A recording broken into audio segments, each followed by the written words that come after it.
Brothers and sisters, just wanted to start this off with a disclaimer that while this is good stuff, this is going to hopefully help you out and help keep you safe.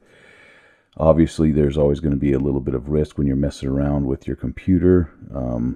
This is really not a big deal, but obviously I'm just putting out the disclaimer that I can't be held responsible for anything that you might mess up when messing with this stuff. So just try to listen to my directions and follow along. Shouldn't be a big deal at all. But I just kind of have to put that disclaimer out there. Just whenever you're doing a video like this, one of those things you got to do. So, brothers and sisters, welcome to the Christian Fishers of Men podcast. I am your host, Alan, and today I wanted to do something kind of special. Today, I think that we need to cover something that's kind of a menace, something that can affect anybody, anytime, anywhere, any age, any gender. I really want to, and it's kind of a subject that whenever you bring up in church, whenever you're teaching the lesson, whenever someone's teaching the lesson, it tends to have everybody's eyes hit the floor when you bring it up. But I don't understand why it does that. I hope that we can attack this together, brothers and sisters, and that I can give you some tools to tackle the issue of pornography. This is something that, in this day and age, it's not a matter of if, it's a matter of when, for our children, for our young men, for our young women. It is something that is attributed, I think, mostly to men. About 15 years ago, I did a little study into this, and the number one problem at BYU was women and pornography. Young adults, young adult women and pornography. That was the number one issue at BYU. That was 15 years ago, brothers and sisters. You can only imagine how that problem has metastasized, how that has grown and become more of a problem. It's something that I think it's such a taboo to talk about, and it shouldn't be, brothers and sisters. This is something we should openly talk about. This is one of those sins and one of those things that as soon as we shed light upon this thing, it kills the bad bacteria. It kills the viruses. It kills the stuff. It's like sunlight. Shedding sunlight on this thing, it kills it. And that's exactly what we need to do. We need to be open about it. We need to be honest about it. I personally have seen this ruin marriages.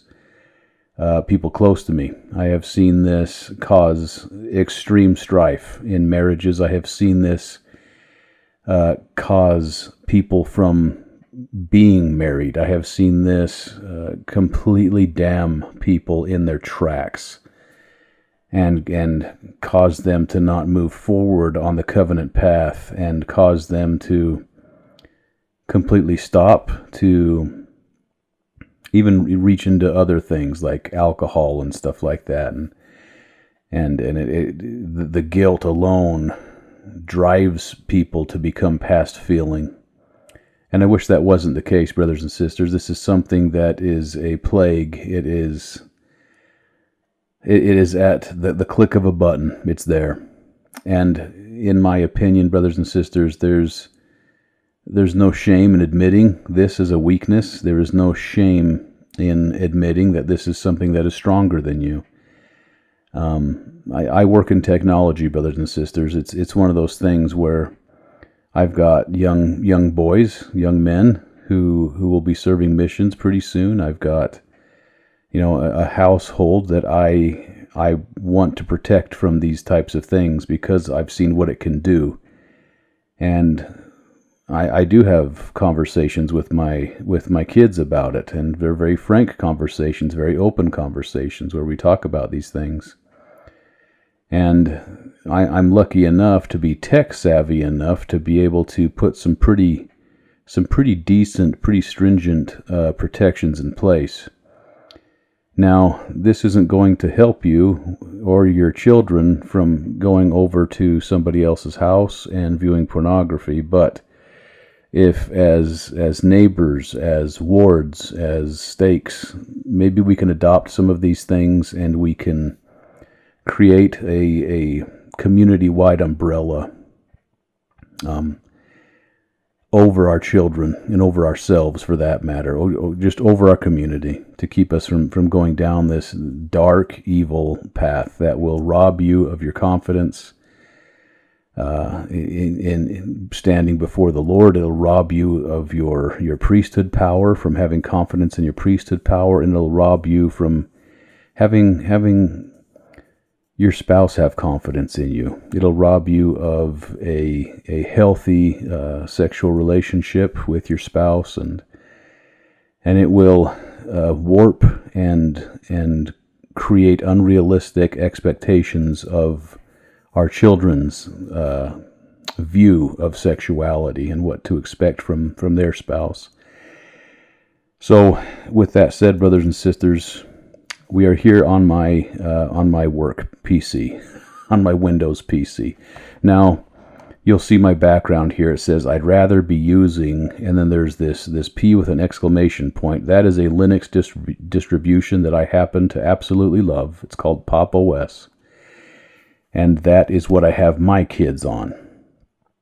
Something that is really cool about Linux is that you have a lot of control over that operating system. And again, if you're tech savvy enough, and if you're not afraid to get in there and mess around a little bit, you can create a really cool environment that'll keep your kids safe. It'll keep your family computer safe.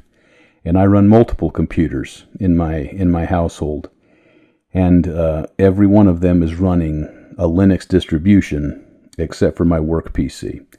But I also understand that everybody else is probably going to be on Windows, so I'm going to cover Windows today, and I will probably cover Linux distributions another day. This will probably be a multi-part series, brothers and sisters, because there's a lot of stuff that we can do. There's a lot of things to discuss. There's a lot of things that we can do to create roadblocks. That's what I like to call them, is roadblocks. Now, are you going to be able to 100% create a Iron Dome over your house? Probably not. But what we can do, brothers and sisters, is make it incredibly difficult to be able to access pornography. So with that said, without further ado, let's get into it. I'm on a Windows PC right now. This is my work PC. I have to use Windows for work. If I didn't have to use Windows for work, I would be on a Linux distribution. But let's go ahead and jump into what we can do here on Windows specifically. So the first and foremost thing that we're going to do, I want you to understand that if you are somebody who is struggling with this, that there is hope, and that you don't have to continue on down this road. There is a way out of it. That the church does offer a 12-step program in pretty much every area. Definitely in Utah, there's easy access to the 12-step program to be able to get yourself clean, to be able to get yourself help to get yourself out of this stuff and held accountable before a group of people who are dealing with the same thing you are. And I would strongly encourage you to seek out some aid. Go speak with your bishop. Don't be ashamed. Don't be afraid. Get yourself some help. Get yourself some help, and get yourself a sponsor if you need to.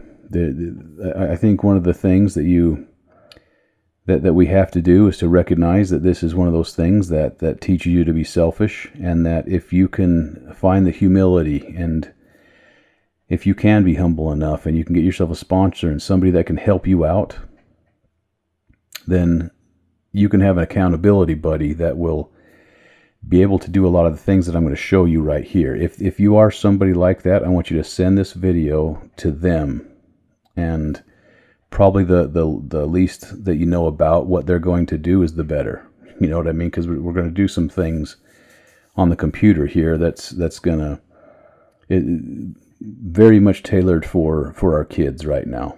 Now, kids are very tech savvy. They're getting more and more tech savvy, but for the most part, 99% of kids, 95% of kids aren't going to know where to even look to do some of the things that we're doing here, brothers and sisters.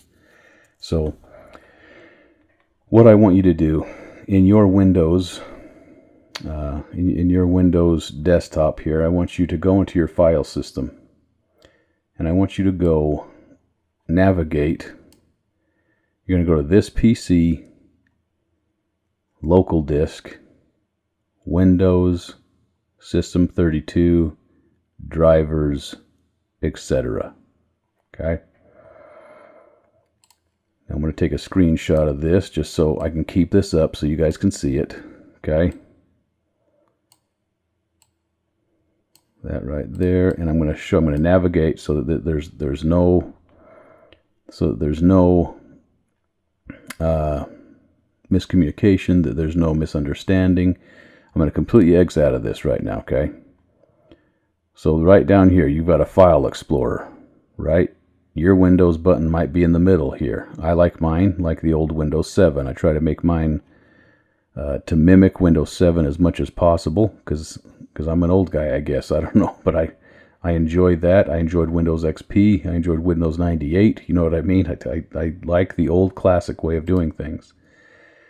So you can search for it here, right, in your folders. You can get to it that way. I really like having mine right here. Yours should be, it comes stock with it pinned right there. Okay, so you can just click on it there.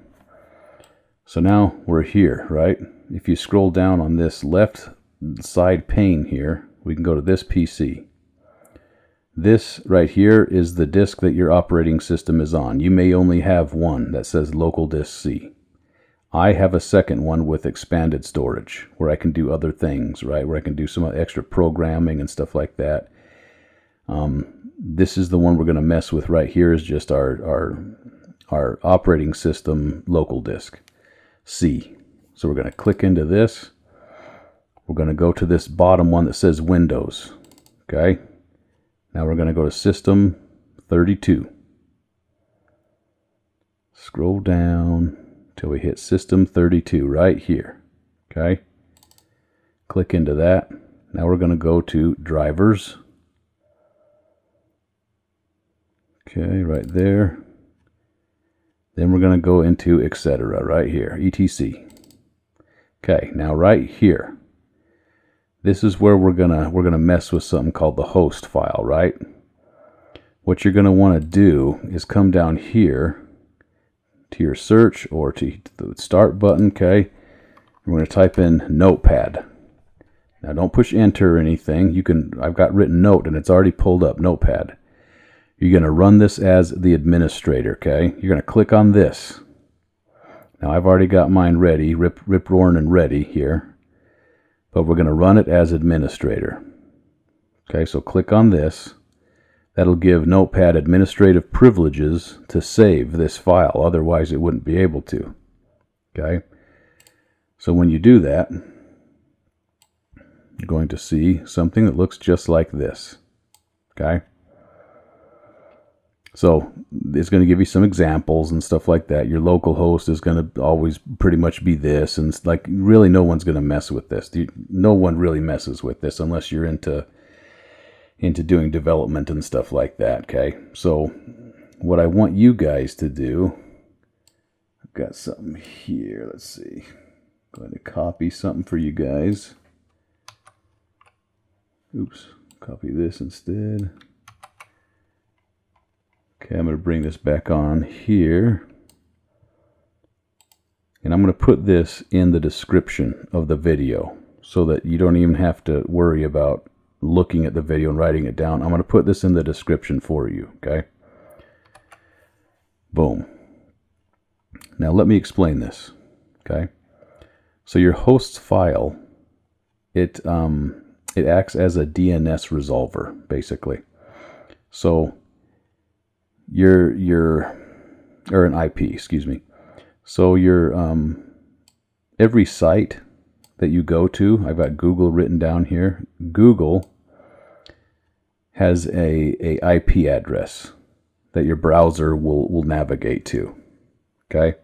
Now, something really cool about Google and Bing especially is that they have a different IP address that is there specifically to keep adult content filtered out of it. And they do a pretty dang good job. It's not perfect, but we're going to take multiple steps here. As I said, this is not going to be just a single roadblock, brothers and sisters. This is something that we are going to tackle with multiple roadblocks. And this is the first line of defense that we're gonna use and we're gonna leverage here. So this right here, I'm telling Google, hey, I'm telling my computer in my browser, whatever browser I use, it doesn't matter. Hey computer, whenever you go to Google, I want you to go to this IP address. This IP address is Google's safe search Google IP address, okay? So when I type it into the browser, instead of it taking me to the normal one where you can access adult content if you're looking for it, it's going to say no. So basically, brothers and sisters, this will keep you pretty dang safe. This is the first step. We're going to go to Google's safe search IP. We're going to set this not only for google.com, we're going to set it for any iteration that we can think of for Google, because it has multiple IP addresses. So we're going to go just plain google.com. We're going to go www.google.com. We're going to go google.co.uk. Okay? These are just different variations of Google. Okay? With Bing, okay, www.bing.com, you can come down here. This is the equivalent, Bing's equivalent of safe search, and this has actually, I've had a lot better luck with people that I have been able to kind of sponsor and help to get out of pornography. This has been a more successful version of Google stuff. It just tends to work a little bit better, right? So I can copy this down and I can say Bing.com because we want to cover every iteration of it, right? So first line of defense is to say, hey, basically any iteration of Google or Bing, and if you only want to use one of these, then we're going to only use one, and what we're going to do is we're going to block all the other ones that we can think of, right? So you can go through and you can do a Google search if you'd like. You can go to ChatGPT or Grok and have them actually give you a list of all of the different iterations and all the different, DuckDuckGo, all the different search engines you can think of, and we can just straight up block all the other ones. So that's what we're going to do. We're going to say, okay, for example, if we have DuckDuckGo that we want to block, we're going to do it this way. 0.0.0.0 space. We're going to say DuckDuckGo.com. And then we're going to say 0.0.0.0 www.duckduckgo.com. Do you see what I'm saying here? So any iteration that we can think of, any other search engine that we need to get a hold of, and I will give you a list of search engines. I'll list a bunch of search engines in the description of this video that'll get you started. But it's one of those things where it kind of depends on your use case and how stringent you want to be with this. How everybody's use case is different, right? So for some people, this might be enough, just doing this right here. But if you've got somebody who maybe already is struggling, then we kind of need to take a little bit more of an aggressive approach. And this is where we're going to take this approach right here. We're going to lock down any other search engine that we can even think of, right? So the very first block that we're going to do right here starts right here. And this is going to be available in the description of the video. I'll give you a base to start with. And from there, you're going to have to adjust it for yourself. But I can give you a 1.0 iteration of a hosts file. Okay. So after you've done that, come here, do a save, and boom, we're done with the very first iteration. We have a hosts file. Now, I'm going to show you another little trick that we can do here as well, where let's get rid of this. Let's get rid of this, get rid of this. Okay. You can actually take and you can adjust. You can do this on every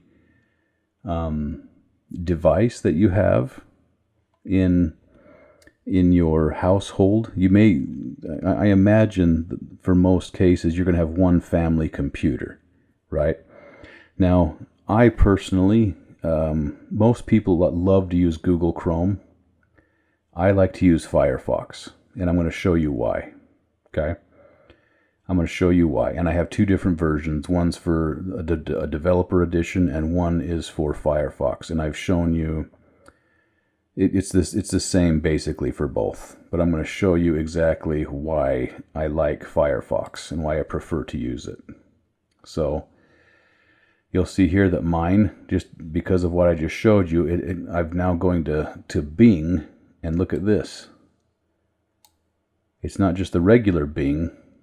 It's taking me to the strict. See that? Adult equals strict. This means that I'm on a safe search setting, right? So if I were to try to bypass that, bing.com, boom. Because of what I did here in my hosts file, it takes me here to the safe. Like I can't bypass it. My computer's basically, with this file in place, this hosts file, it's locked to doing its job now. And this is a very powerful thing that not a lot of people know about. Now, I want to take you guys to Extensionville, which is up here. This little puzzle piece right here, extensions, right? So in our extensions, oops.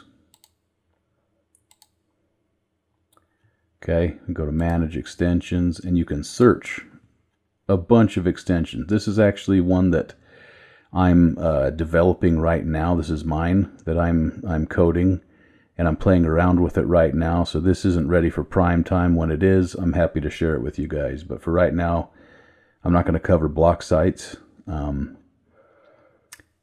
will talk about that later. It's in development still. But what I want to do is to cover the SpinSafe browser.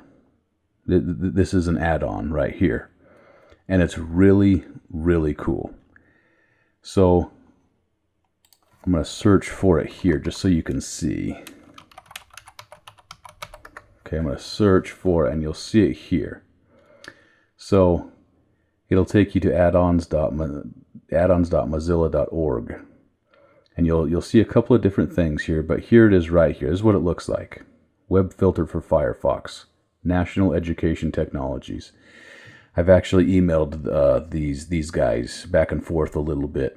I have some really good guys that struggle with pornography who report back to me and give me failures.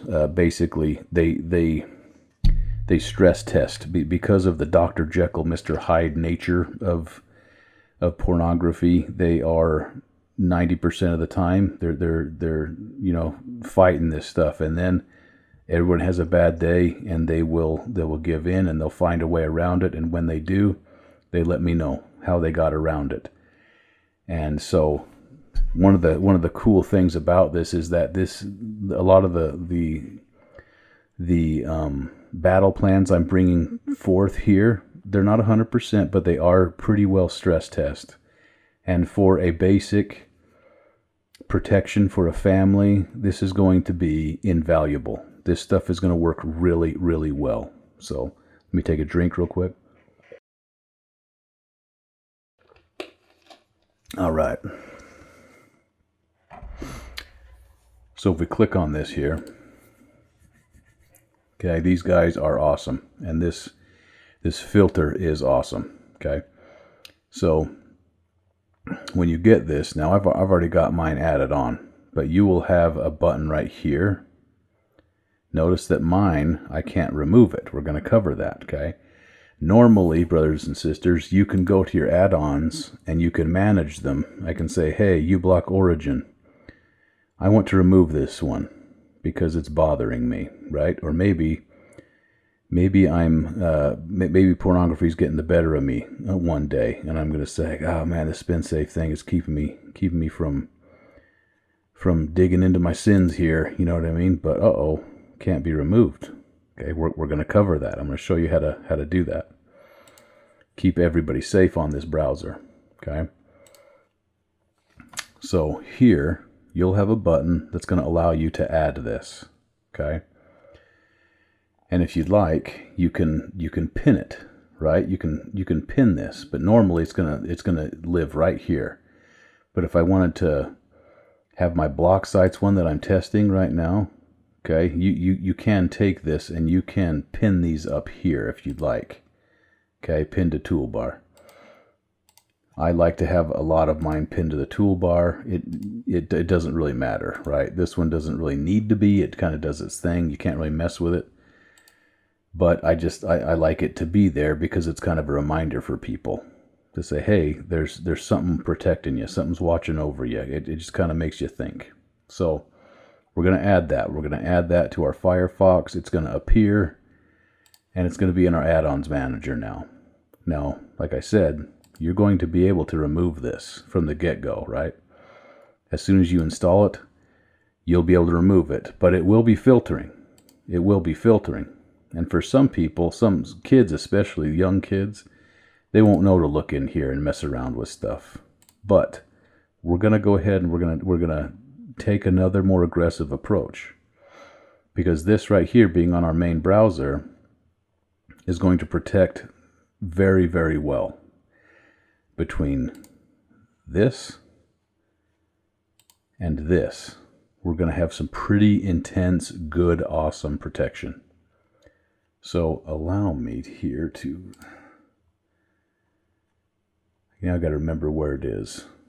We're going to go to this PC, right? We're going to go back here. I'm going to click on this. I believe it's in program files.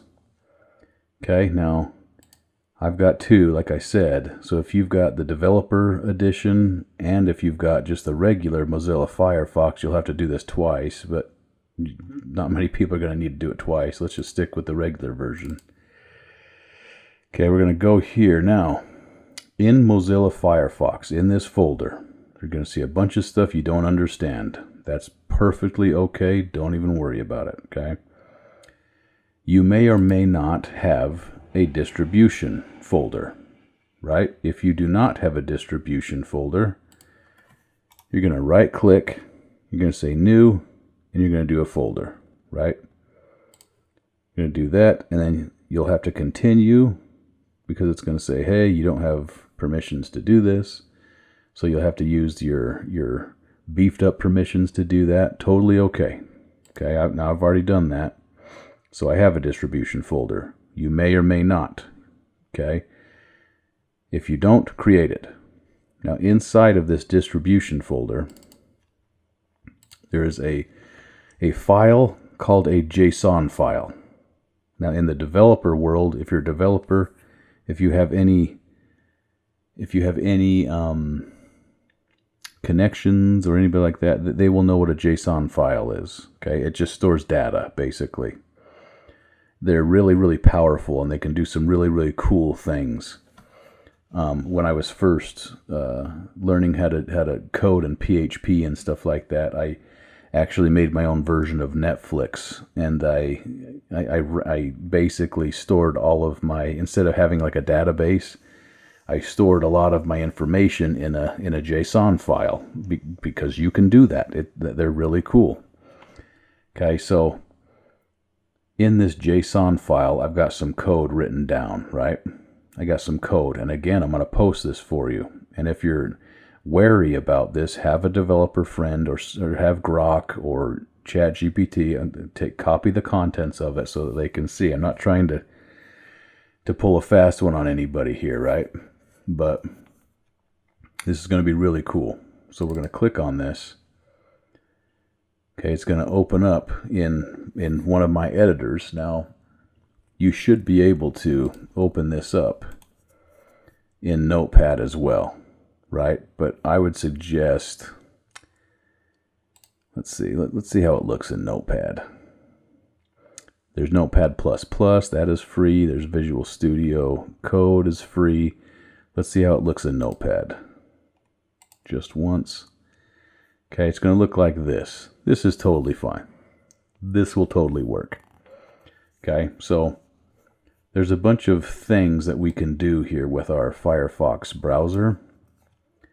And it's going to force some things. Okay? So I can go through and explain this here.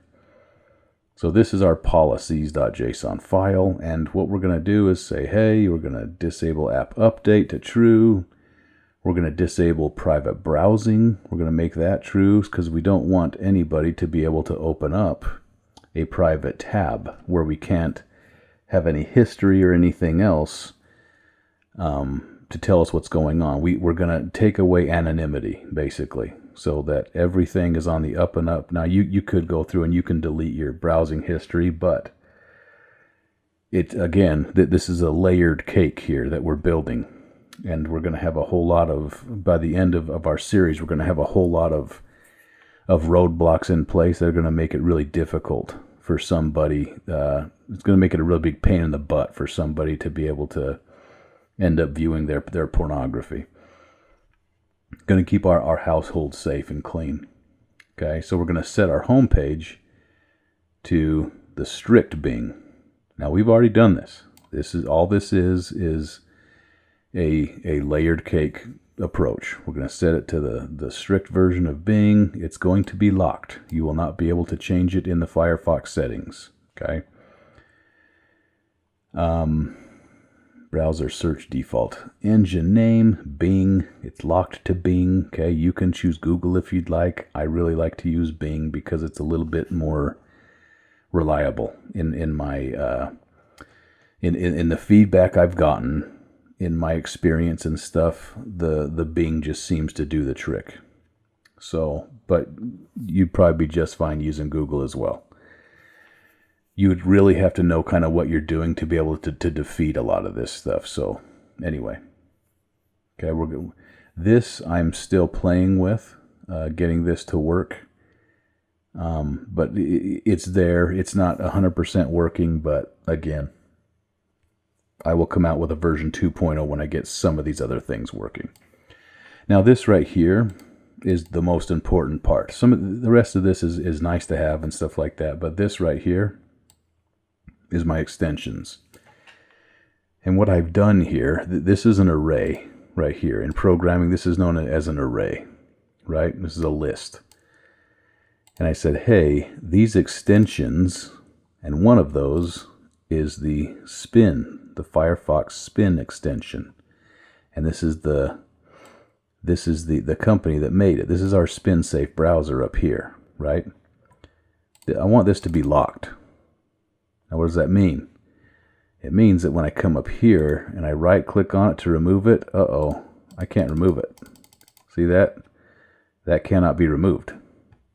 That's stuck. We're not going to be able to get past that, right? That's because I've locked this. This one right here is just the one I'm messing with, the one that I'm developing myself. And I've added that as well. But we're not worried about that right now. I will revisit that one later. And that will be free. It's not like it's going to be a charge thing. But this right here, boom, we're locked. So now, when we create a policies.json file in here, which all we have to do is in this area right here, you'll have to open up your Notepad again as administrator, like I showed you before, right? Where you come over here and you say Notepad run as admin. Okay, you're going to click on that. And remember where this is. C, Program Files, Mozilla Firefox, create a distribution folder. In there, we're going to create a file called policies.json. Okay? And in there, we're going to place this code. And I just explained it to you. Feel free to have somebody, AI or a friend, go ahead and take a look at that. And they can confirm that there's nothing malicious happening here. It's just some nice to haves, and then a very crucial to have right here. This is huge right here. This needs to happen. Okay, so we're going to do that. You'll create it, you'll save it. Okay, I will put that down in the description for you to do as well. So what did we just do? We now have 2 layers. We have built 2 layers, 2 roadblocks in place, to where if somebody were to come over here and figure this out and be like, oh, I'm just going to delete this and then save it or whatever, that's fine, because we've got this now locked in place, right? Now, this is where it's very important, brothers and sisters, that like I say, it's highly doubtful that people are going to know what to do with this, that they're going to even know to look at this, which is incredibly important to have all the other search engines blocked. The Brave browser, the Chrome browser, and stuff like that. Like those, I'll show you the Chrome browser another day. I'm showing you my preferred method here. The Chrome browser is a different animal. So if it were me, and I was really wanting to protect, I wouldn't even include Google at all. Like, you can use Google Docs and Google Sheets while still blocking access to the Google search engine. That's totally fine and doable. It'll totally work. I've tested that out with some guys, and it does work. I would stick with Bing if it were me, right? If I was really wanting to make sure things were good to go, and I would make sure that I blocked access to the Brave search engine, and it should be blocked actually. Brave search engine. Okay. So you'll notice that when I try to go to Brave, it's blocked. That's because I've got even more things in place, but I do have it blocked on everything I've shown you here on how to do. Spin Safe. This is also available as a browser on the Android phone. I highly suggest it. You can get it on the Google Play Store, and it will actually, there's some things that it can do on your phone that will help you out and keep you safe. I'm going to cover that in a different podcast. Like I say, it's going to be a multi-part series, but At this point, brothers and sisters, we're pretty good. We're pretty good. Now, of course, there is a built-in browser called Microsoft Edge, right? Microsoft Edge. This is where it's cool, because what we've done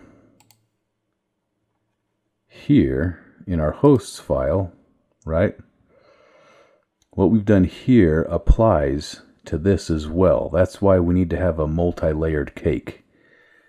Because I'm going to show you, again, probably in the one where I cover the Chrome browser, I'm going to show you how to disable the Microsoft Edge browser. How we can basically just kind of disable it and nuke it to where it's not even going to be able to work. Like, they won't even be able to search it up or find it.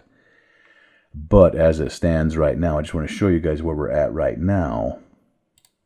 Where if I were to come into here, and I'm being sneaky here, right? Well, I'm going to go to google.com. And oh yeah, I'm here. I am here in google.com, right? But now I want to go to my settings. Okay, I'm going to go to advanced settings. Or rather, search settings, search settings. Okay, and I'm going to turn this off. Oh, what? I can't turn this off. I don't have the option. You can't change it because someone else, like a parent or administrator, controls settings on the network, browser, or device you're using. Right? This is why this is cool. Because even if somebody tries to be sneaky to get around it and use a different browser, it doesn't matter because we're protected on our first layer here. Okay?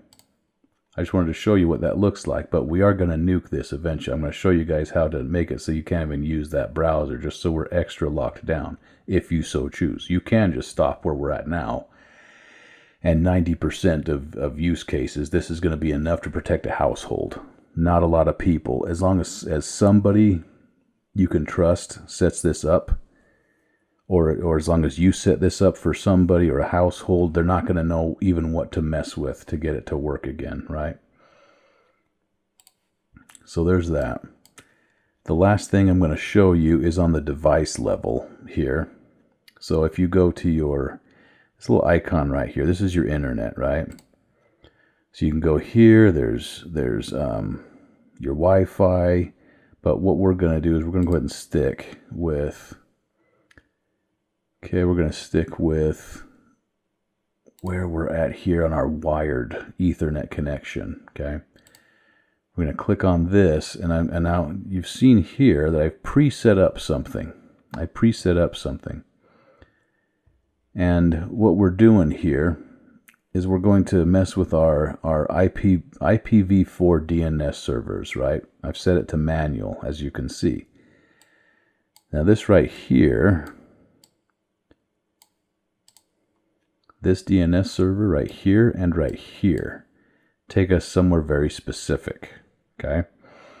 This is really cool. This is the third prong here in our trident to take out pornography and to get it out of our houses, to get it out of our lives.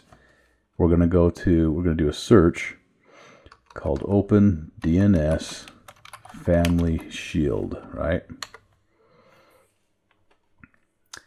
Okay. OpenDNS Family Shield is a free pre-configured service that filters internet content for your entire home network.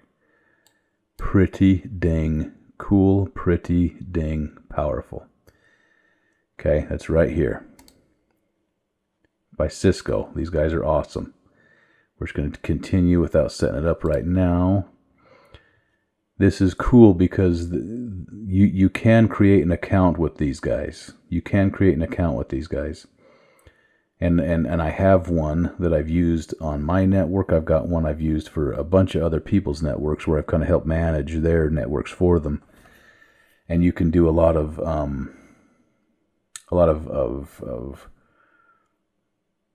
extra things that you could normally do here. You can also do there as well, right? So that it's not readily accessible. You have to have the password to get in and mess with a lot of that stuff, right? So you go here, and there's these same numbers right here that I have on mine, right? Now I normally don't roll with this on my, like I have mine to where I don't use these. Typically I don't use OpenDNS Family Shield, but I have before, and I've set it up on other people's networks for them, and it works great. It works great. Normally what I do is I set it on your router, and I'll show you guys how to do that again in the next video. We're going to cover a multi-layered cake on how to take this thing out and how to make it a giant pain in the butt for somebody to try to hack through, somebody try to defeat. Okay, but on our local device, I just want you to know that this is an option. This is available, right? You can go to those settings where I was telling you, and here they are right here. Okay, now what does this do? This makes it so that, and this is cool because they have a thing where you can test the settings, right? When you change this down here, when you change this, you're going to want to go into what's called your Windows terminal. Okay? And you're going to want to say ipconfig space / flush DNS. Okay, that's what this is a DNS setting, a DNS address. Okay, you're gonna do that. You're gonna flush it, and it's gonna flush all the stuff that it had stored. It's gonna say, okay, I'm gonna flush it, and I'm gonna grab it again. Okay, so when it does that, sometimes you'll have to come in here into your browser, and you'll have to turn your browser or close your browser. Sometimes restart your computer, and it'll flush everything, like all the DNS settings, and it'll grab them all over again based off of what we just told it to take in our new DNS settings right here, right? And it's going to use those new ones.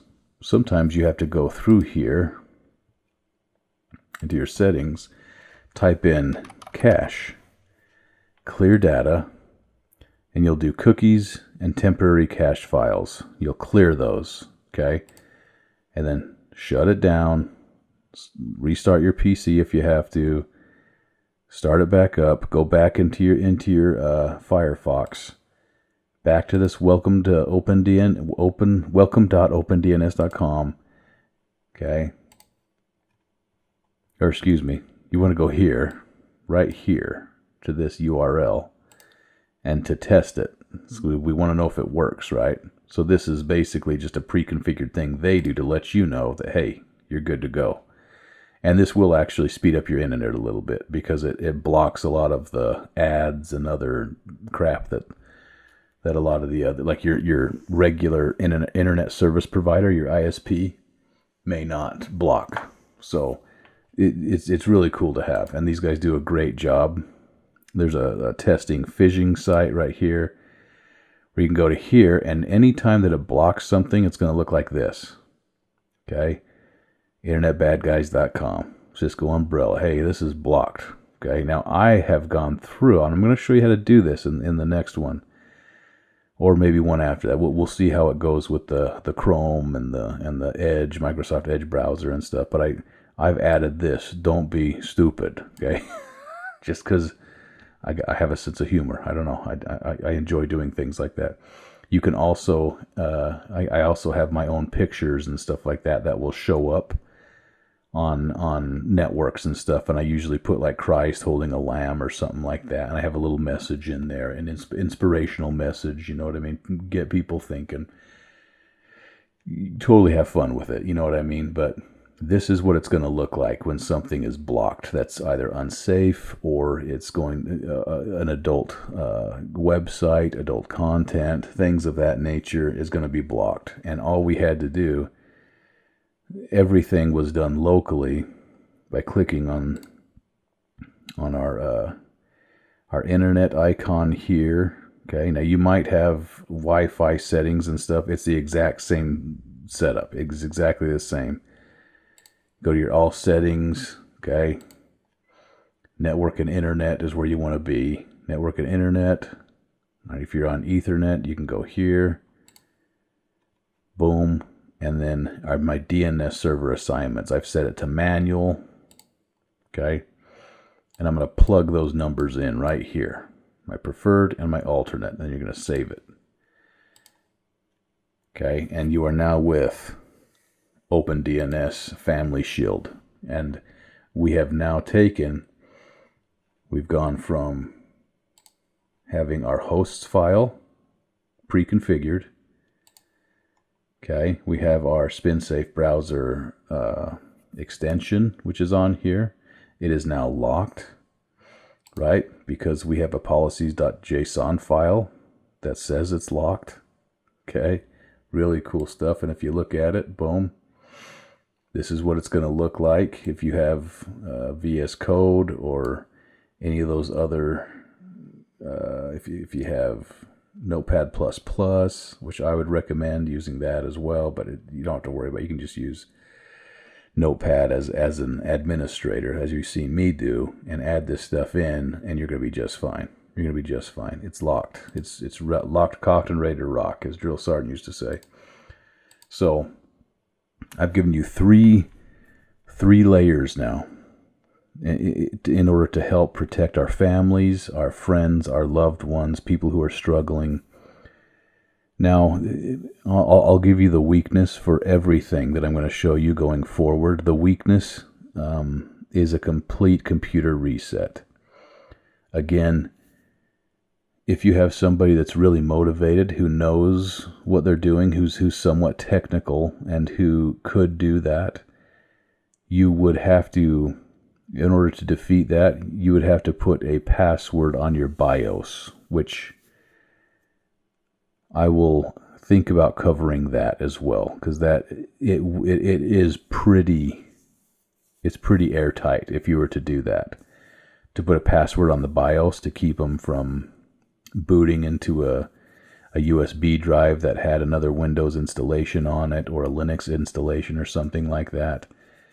But typically, your kids aren't going to know how to do that. It would be a dead giveaway, because everything that we have done would be completely undone, and you would notice a fresh copy of Windows sitting there without anything.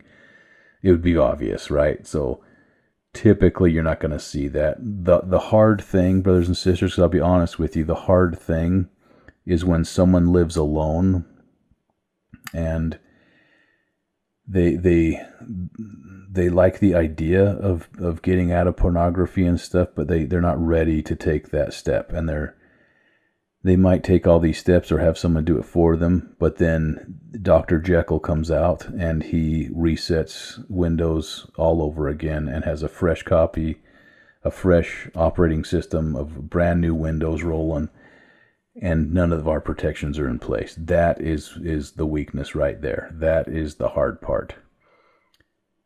And in order to bypass that, you'd have to have some pretty almost unrealistic protections in place. I'm not saying it's impossible, but people in that position almost have to get rid of their computer, and I can show you something else that you could do. I'm not saying it's hopeless, but as far as a desktop PC, it would be really, really difficult unless they are willing to give up a lot of control, and that typically isn't going to happen or be the case. So, I hope that this is a help, brothers and sisters. I hope that this is something that is going to be of value to somebody. I have had good success doing things like this. I have been able to help out a lot of people. I've been able to keep my children pretty dang safe. We do have regular check-ins to make sure that we're not delving down into these dark, destructive, horrible places. When you start to look at the stats, brothers and sisters, of pornography, and you start to look at,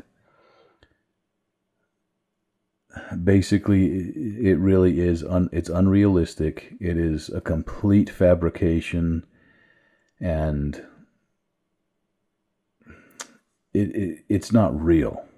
It's not real, and that's what makes it so dangerous, is that you have expectations. These young people are getting involved in this stuff as young as 8 and 9 years old, and then you have an expectation, and you're measuring a potential, spouse against somebody who could be photoshopped, somebody who could be literally digitally manipulated into being and looking like a Greek god and stuff like that. You know what I mean? Like being chiseled abs and all this stuff, and it's unreal. It's an act. It literally is an act in some cases, and in other cases, and I hesitate to bring this up, brothers and sisters, but it is a fact that we're talking about sexual slavery. We're talking about people who are engaging in this stuff against their will, who are being forced to because they have been made to be a slave, and they are being filmed. Some of them are underage. Some of them, it's very dark. It is a extraordinarily dark, wicked, evil place. And unfortunately, we as human beings are wired in such a way that it is very appealing to the natural man to get into that stuff, because you don't think about that. You don't think about that being somebody's daughter or somebody's son, who's being made to be forced to do that stuff. You don't think about the fact that they were stolen off the street and are having to be engaged in that stuff. And I can link some podcasts to some females as well as males who that was the case, and it makes you feel really, really gross and nasty, and it's extraordinarily sad that it's a thing in our society. You look at the physical, aside from the moral, brothers and sisters, we know it's morally wrong, obviously. But you look at the physical things that happen to people that engage in that. Our minds weren't meant to have dopamine hits that intense and for that long. I know that doom scrolling is a thing. I'm very lucky. I've never been a doom scroller. I've never been someone who likes to get on Facebook or Twitter. And I would block Twitter, by the way, as well as Facebook. I'd block them all. But that was never interesting to me, to get on there and to just doom scroll and look at other people's fluff that they put out there for everybody to see, the lie that they want everybody to see. You know what I mean? But when you combine that something that is in and of itself, the doom scrolling, addictive, and then when you add in an extraordinarily addictive compound or situation like pornography, which affects the same part of the brain as cocaine, all these things that create dopamine spikes that are unnatural and that are not meant to be at your fingertips. We're supposed to get dopamine spikes, brothers and sisters, when we accomplish something, when you work hard for something and you accomplish it. That's why there's such thing as a runner's high. That's why there's a such thing as doing a workout. Like I finished a workout tonight, and it was tough. It was hard. It was a little bit grueling to get through. Did chest and shoulders and triceps at the same time, and it was hard. It took me about an hour to get through, trying to go really fast and sweating and stuff like that. But at the end of it, I felt really good. I felt great. Felt great about myself. I felt great about about life. Like it does something for you in your brain, and that's the way it's supposed to be. But when you have these unnatural, extreme spikes of dopamine, and they're at your fingertips, and you can doom scroll through. There are instances. I've had really good friends involved in pornography who they go on benders, basically like 8-hour benders, and at the end of it, I had a friend recently tell me that he can't feel, he's not getting dopamine spikes from life. He just doesn't get dopamine spikes from life, and that's the dangerous part, is that you become a zombie, and the only time you feel alive is when you're involved in this doom scrolling pornography stuff, and you will never be satisfied. That's the thing. Every one of them says it. Like, I'm not satisfied. I have to get into weirder and more perverse stuff, and it's just need to avoid it like the plague, brothers and sisters. Like Gordon B. Hinckley said, it is a plague. Avoid it like it is. I hope that this was a help, and this is a start. This is a good jumping off point for protections over your device. We're going to cover Android devices. I will have to have somebody help me with Apple, because I'm not an Apple guy, but I do know somebody who is an Apple guy and who knows a lot about protecting against this type of thing with Apple products. We'll cover it all as much as we can. Brothers and sisters, I want to bear you my testimony that if you are involved in this stuff, you're not a bad person. This stuff has been specifically baked. It has been specifically brewed. It has been prepared for you, for me, for your wife, for your children. It is something that nobody is safe against, and it is not a guy problem anymore, brothers and sisters. Maybe it started out that way. It is not a guy problem anymore. It has run the gamut. Now there are an alarming amount of females who are partaking, and it has. There's a really good talk. I'll see if I can find it, but it was by the young men, or the young women president back in maybe 2010, I think. And she brought this up and said that the young women were getting involved in consuming it, not being the actors. She didn't cover any of that. She said that her issue was with the consumption of the pornography. This is not a strictly male issue anymore. This is a people issue now. This is a going after our parents, our children, and it has to be blocked. It has to be blocked. It is free. It is readily available. You can be there in seconds, brothers and sisters, and any strange appetite that you might have, it's somebody has created a site, or they have created a place where people can go and they can warp their minds over time. And I feel so bad for people who didn't have parents who watched them, or who had access to internet unchecked when they were kids. I was a 90s kid. I was born in the 80s, but I grew up in the 90s. That's what I remember. And we had the primitive version of the internet. Our parents were not prepared to protect us against the internet, and we did see things, brothers and sisters, we did. But luckily, my dad was always watching, and he did keep me safe, and I'm eternally grateful for my dad keeping me safe from that stuff. Anytime I ever ran into anything, he knew about it, and he was there to talk to me about it and talk me through things and stuff like that. And I'm so grateful for it. It was embarrassing at the time. Like, it's so embarrassing to have to talk to people about that, and to run into that, just to even run into it as a young kid. Nobody wants to go tell their parent that they just ran into that. You're looking for some X-Men. Like, I used to search for pictures of Wolverine that I could print off and then draw, that I could look at and draw. And I remember running into stuff.